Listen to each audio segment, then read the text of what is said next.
Hello, Core, Striker Light.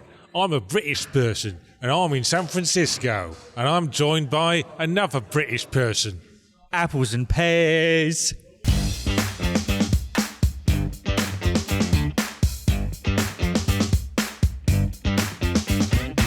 We're at GDC. Specifically, we're at the Mix event, where I'm going to be showcasing Starstruck Vagabond.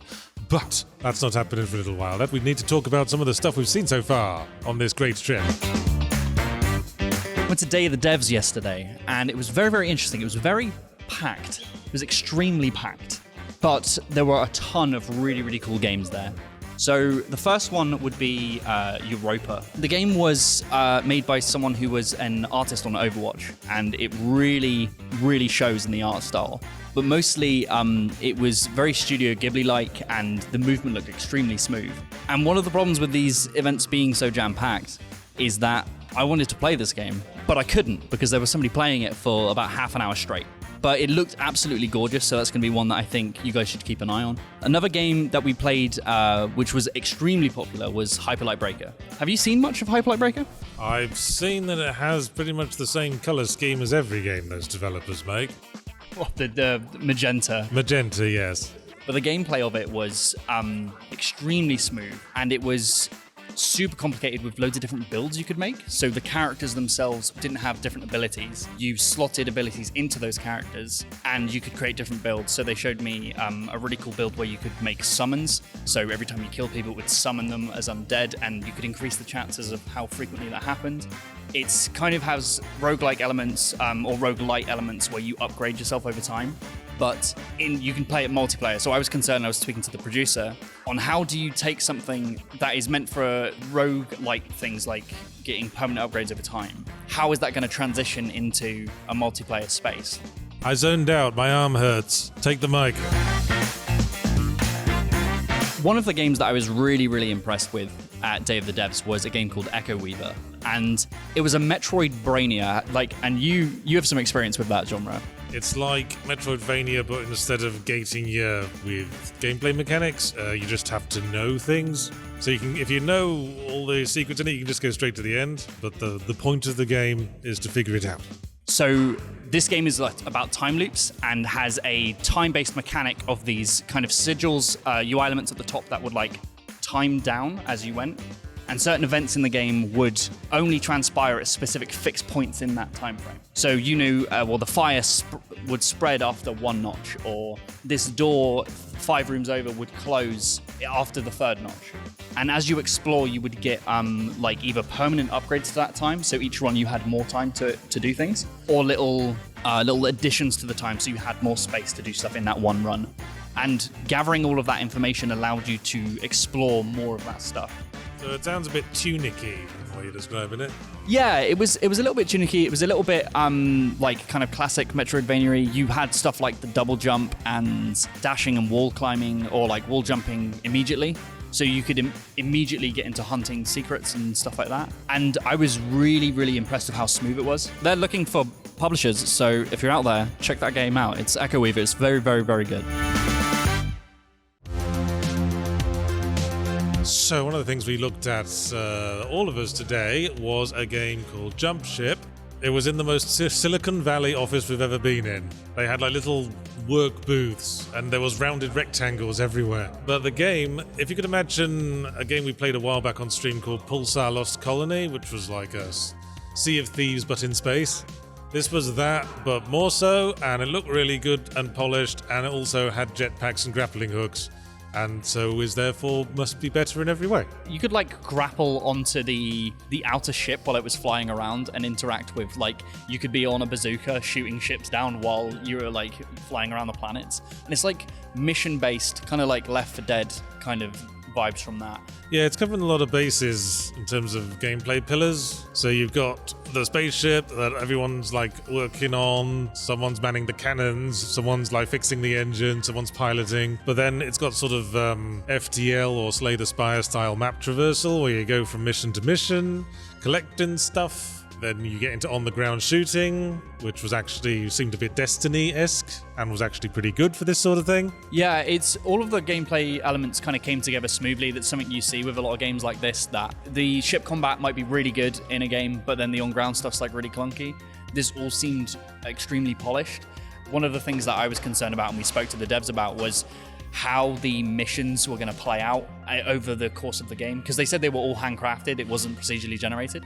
So I was concerned about, like, were those missions going to be interesting, or is it going to be land on planet, grab thing, come back, attack by pirates, then leave, and that for 500 missions. So we'll see how that pans out. It was the seamlessness, I think, that's made it so nice. Seamless transitions from ship control to first-person combat to jetpacking and grappling hooking. It's keeping a lot of balls in the air, but it looks like it could be like the game that in this particular genre that we haven't yet got, where everyone goes, that's the game. That's the game that typifies this genre. Sea of Thieves, Pulsar, Lethal Company, it's all that sort of thing. If I were to say then something against Jump Ship, it does seem a bit generic. Yeah, I think some of the visuals were just sci-fi. Yeah, the theming just doesn't really have anything that identifies it. It's sci-fi with a capital S. They need some spice. And I mean, speaking of spice. Spice, you say? Well, that gets us to the next game we saw, which was a game by Funcom, developers of Conan Exiles and The Secret World, which is a new MMO survival game set in the Dune universe, called Dune, very boring and generic subtitle. Are you a fan of, firstly... No. What about survival? No. Okay. So, Dune Awakening was a very, very interesting game for me personally, because I like the book. I'm not a fan of survival games whatsoever, but the Dune universe is very fascinating to me. And from this presentation that we saw, it was very, very steeped in Dune lore. The game director was very obsessed with Dune, clearly. And that really showed through their presentation and also the game. So, like, using gameplay mechanics such as still suits, the intro had the Gom Jabbar, that was the intro.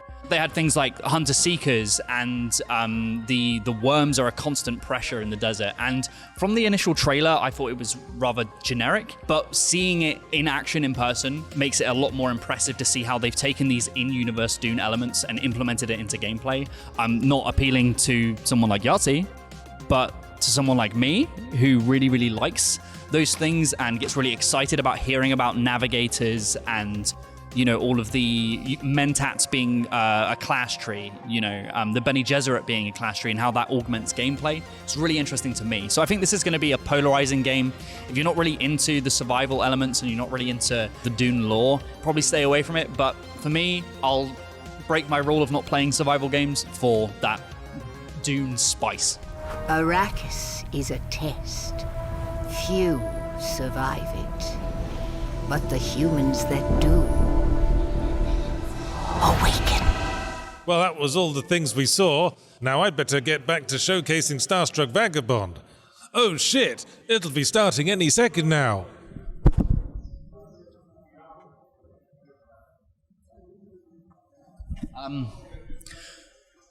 Is that pizza?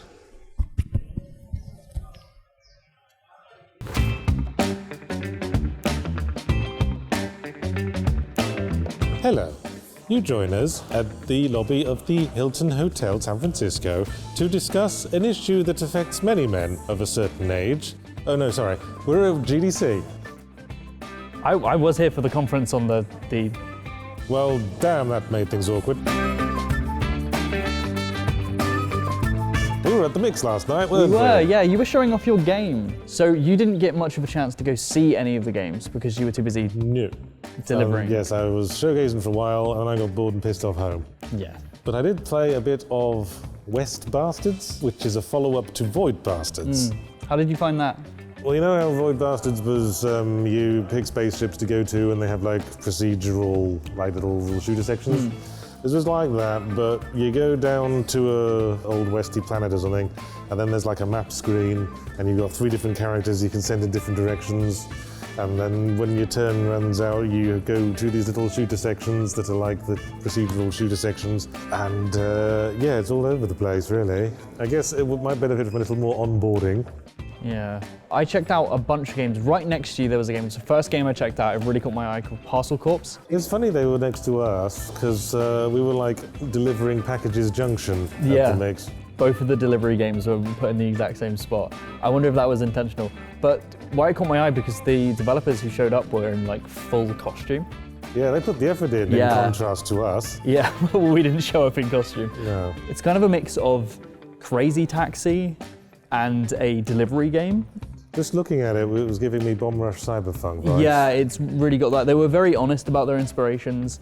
With the flow of the game, I got kind of like Tony Hawk vibes as well, with like the tricks and the way you can traverse. And they said that they've designed the game in a way that it's all about finding the quickest route to get to specific areas, and certain areas you can't cycle up as fast, and you have to find more tricky routes that could knock you off and do tricks off of them to be faster and stuff. The dudes were really lighthearted, they were really nice, and the game is really, really fun. I just wanted to play more of it, so much so that Nick had to come over and be like, go play more games. You're here working, Yeah, asshole. go play more games. So some other stuff we saw was, there was a game called Bulwark, which was a city builder game that we managed to see. And it was really, really interesting because he gave me a full breakdown of how he designed the game and his philosophy while he was showcasing the game. And he wanted to effectively reinvent the genre and have it be more about birthing cities, not on grids, but having them be a little bit more organic. And all of the NPCs do their own thing, and you're giving them platforms to build on top of, and how those relationships inside the cities would change based on political leanings of different islands that you connect. Ooh, so it's a gerrymandering thing. Yeah, it's very, very interesting, and luckily it comes out next week. So might be streaming some of that next week, but it's really interesting. Well, anyway, moving on from the mix, we went to separate showcases this morning. We parted I ways. was at the lovely, cushy Nintendo showcase with the catered breakfast and the goodie bags for everyone. Where were you? Not getting goodie bags, like a pleb. Because we were looking at a few things that the Nintendo Switch are showcasing as third-party games. The first one we played was South Park Snow Day, which is a follow-up to Stick of Truth and Oh, really? Fractured But Whole, except it's in full 3D now. You play as the new kid who's taking part in sort of co-op RPG melee stroke shooter missions. Okay, because I was wondering what the gameplay shift would be if they're doing the Risk of Rain It's thing. no more turn-based, it's like full-on action RPG. You've got special abilities, the activate, it's sort of like a cooldown like abilities thing. Yeah. You unlock more buffs with like special cards between rounds. Yeah. It wasn't much fun. Was the humor coming through though? Because that's where like Well, not the really, fun because was. they didn't turn the subtitles on until halfway through, and it was very loud. Okay. But it's the humor you'd probably come to expect from the last two games, but there's less opportunities for it because it's more action-oriented, and it was hard to follow the action because every character is just a little stubby thing shaped like a champagne cork. So I wasn't a big fan of that. Yeah, I suddenly don't feel so bad about missing the Nintendo showcase. Was there anything else that caught your eye while you were there? Well, we did have a chance to have a go on Your Tail, which we took the piss out of when we first saw it, saying, "Oh, well, that's the people who've got sex fetishes themed around 90s Disney cartoons, isn't it?" But it was actually pretty interesting. It's a cozy game about a goat lady holidaying in a Italian beach resort, which is half cozy game style fishing mini games and relationship mechanics, hanging out with people, dating them and stuff, and half detective game in a sort of Danganronpa sort of area. In the demo, we were in like a cafe and we had to solve a theft. Yeah. And how you did that, the mechanics were actually quite interesting. You had like a magic magnifying glass that could see the past and the present. Okay. And you had to look for discrepancies between the past and present. Okay, that's really interesting. And then once you found them, it would like add an event card to your deck. And then to piece together the crime, you have to put down all the event cards in the correct order of what happened. So like, could you brute force that? Like, could you just... Well, you could try as many times as you want, but it was a cozy game. Okay. It's just sort of Professor Layton thing where it's sort of build up. Oh no, I fucked up. And then you just try again. But it actually had like deductive detective mechanics, which is what I like in my detective games. Yeah. And they said there's this interesting mechanic where crossing over the cozy stuff, if you've made friends with someone, you can tell them to like come with you, and then they come with you to the crimes you're solving, and they look for, and they help you find the clues. Hey Jeff, come with me to the murder, because we get on so well. So it was interesting. It did have that slightly, oh god, I'm sure someone's going to get off on this. Yeah. Like furry character style, but I might check it out. Yeah, like I will admit the kind of furry style does kind of put me off a little bit, but when you've explained the mechanics, it sounds really, really interesting. It was kind of similar to something else we saw today, like Crush House. So yes, it's about filming characters and having sort of Sims-style interactions, and you have to please a number of different audiences. So some people want to see the drama, and some people want to see the plants in the background. Yeah. So if you can film drama in front of some plants, then everybody's happy. But you've got to make sure every audience is satisfied with enough of the stuff they like before the end of the day. Yeah, well, the people who like the butts, people who like the voyeur stuff, so you could film toilets, but you had to make sure you would film the right stuff. And one of them was like film students, and they just liked filming things on an angle. Dutch angles, they love that stuff. Yeah, so you can hit, exactly like that. You can hit two of the marks if you go film a toilet with a Dutch angle. Yeah. You're in. You're in. Yeah, gangbusters. So yeah, that was really interesting, and then balancing, placing ads at certain times while trying to film the specific events. Picking ads that would appeal to the specific audiences you get.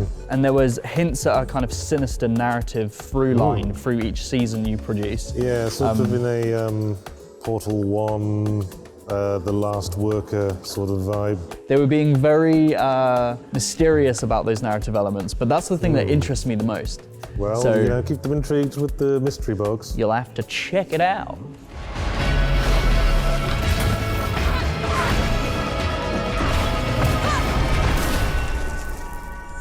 So another game we saw that I was really interested in was a game called Flintlock.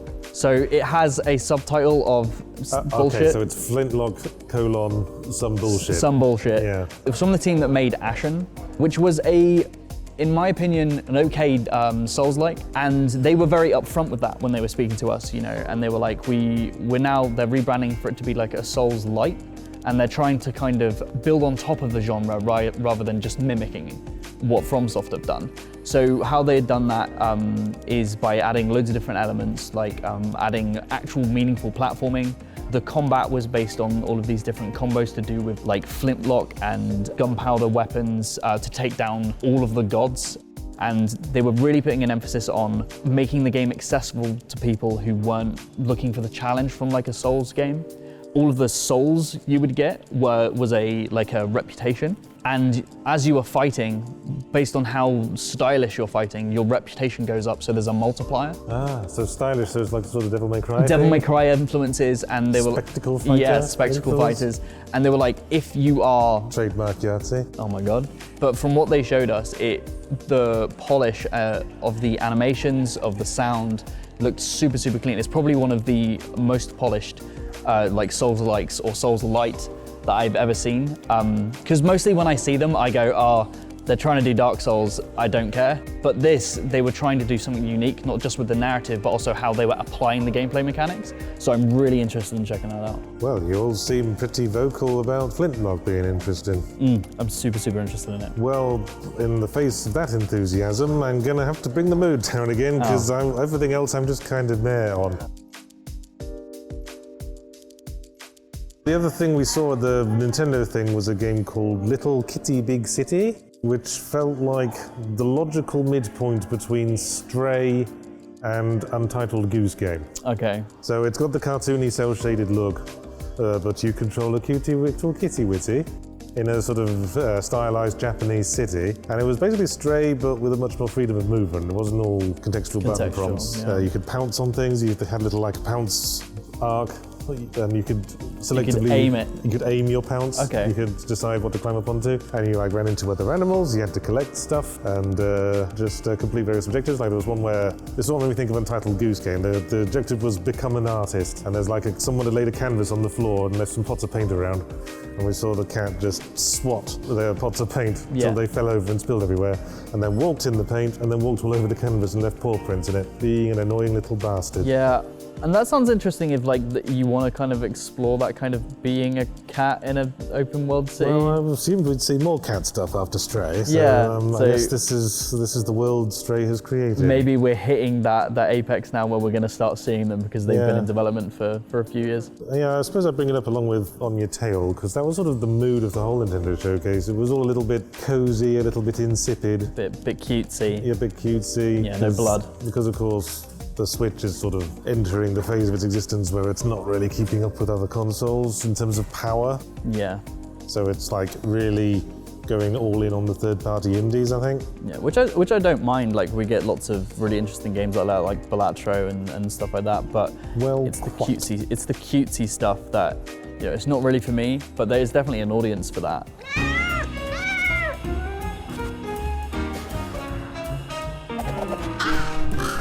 One of the games we saw was from the developers of Dead Cells.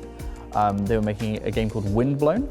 It's really interesting with this one because they wanted to do a roguelite that was multiplayer, that you could progress by yourself, but then have your friends come in and the world would scale based on that. We've seen like Risk of Rain 2 and stuff like that doing this. But they did a huge showcase of the different weapon types in the games and how they interact with each other, and each weapon you use, because you equip two, each one affects the other, so every single combo of each weapon would change how you play and how they would combo together. And there are also different affixes, I can't remember the name they used, but different affixes and power-ups you would get like in any roguelike that are like memories of previous heroes that would augment how those weapons worked and how everything interacted. And they put a big emphasis on, if we were playing together, you could set stuff up on the enemies that would enhance my attacks. So you could build your entire playstyle around helping me and vice versa. And yeah, it was really interesting. They had a really cool dash ability. It looked incredibly fluid.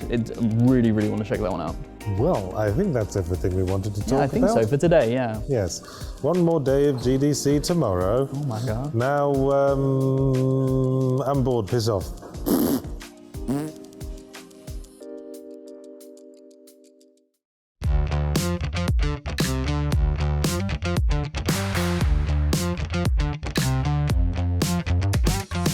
Hello, I'm cardigan-wearing hot dad energy, and this is tattooed vest-wearing new hotness, and we're still at GDC. I'll actually say I think today is probably one of the most exciting days we've had, because we've seen some really good indie stuff and some stuff from previous AAA devs that are trying to do some new stuff that might be interesting. We'll see. If it's your thing. Yeah. We'll start now. This morning we looked at a game called Blueprints, which was a game that's very hard to describe when you're very tired at the end of a long day. It's a sort of roguelike house planning puzzler thing. Yeah, the premise was you inherited a will from someone, but in the will it said that you could not have the house unless you found this secret room inside the house within a certain time frame. Yeah.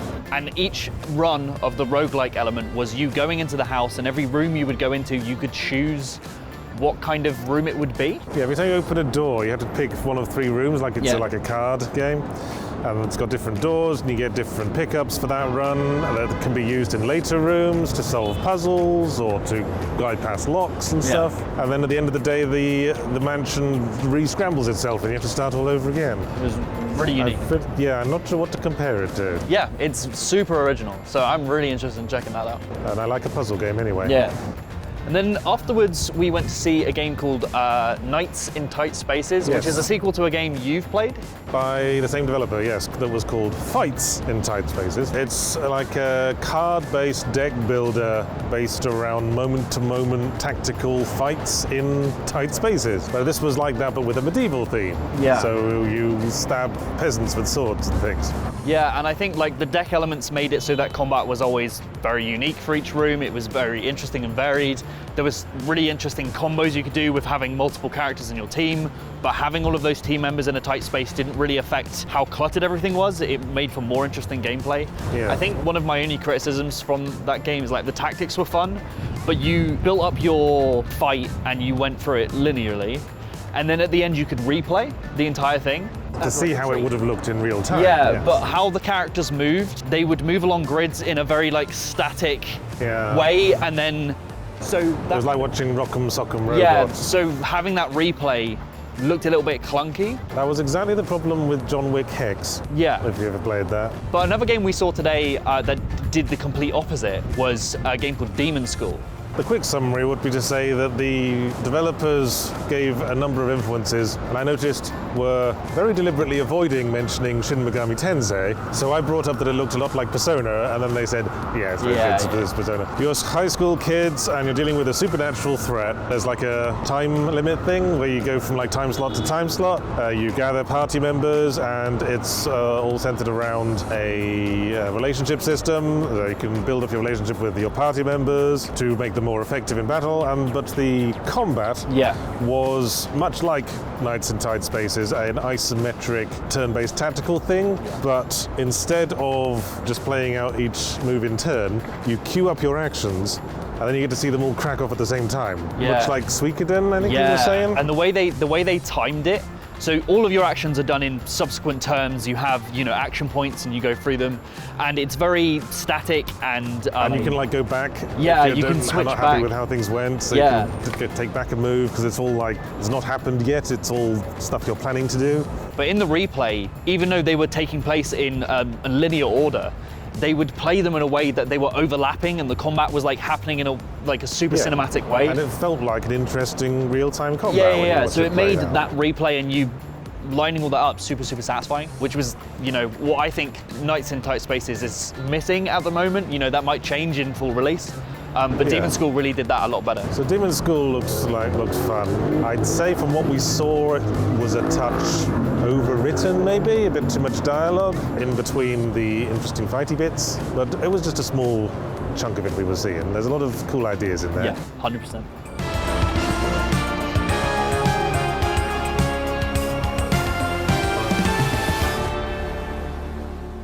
And the last thing we saw was a new game by Shark Mob, former Ubisoft guys who worked on The Division, who are now working on their own live service-y, extraction-y shooter that they're calling Exoborn. I had to think for a moment because I was about to say Exoforge. Yeah, you've been saying that all day. I've been calling it that all day. Yeah, I think it's really interesting what they're trying to do. So they kept saying they wanted to make it more accessible. That's one thing that extraction shooters are not. They're very punishing and they mean a lot of people quit. And there's always got like 900 different menus you have to go through before you can go to your next round. So they want to improve on the menus, they want to improve on the accessibility. They wanted to add elements of these forces of nature, these weather systems that would constantly change the map. Yeah, the traversal for me that they showed me reminded me of the traversal in like a Just Cause game. Yeah. You could use a grappling hook to get yourself into the air and then cancel and switch to parachute and then glide and then use the wind to carry yourself. Yeah, and their different suits, the exo suits that you would have in the game, gave different abilities. So one of them had the grappling hook, one had this like extended jump. One wouldn't be picked up by tornadoes because of its weight, so they could use that to their advantage in battle and stuff. That was the tank. Yeah, the tanky character. So I'm really interested to see what they do with this, but it's so early. Yeah, I mean, you can tell they're former Ubisoft guys, couldn't you? Because when they were showing like going across the sandbox, I was thinking, yep, that's a Ubisoft game. Yeah. But they're going for like narrative-based missions, and some kind of extended narrative. Yeah. Narrative and multiplayer very rarely make for a happy marriage, especially linear storytelling. Yeah. That's why I was asking if they had a vision for single player, and they were kind of hedging on it a bit. They said you can go into the game by yourself, but you'll probably get murdered by griefers. And also forces you into a team. You can't just queue by yourself. You will always be put in a team, and then you can just leave. So I don't think they're trying to do that single player stuff at all, which I'm not too sure of. And they explained like a crafting system of being able to make your weapons and stuff before you go on extractions, and I hope that is something that gives that kind of downtime, because the weapons you take from the crafting in-game you can lose permanently. So we'll see how it pans out. I think their heart is in the right place, and I see what they're trying to do, but we'll see if that's executed when they get the game out. We'll see.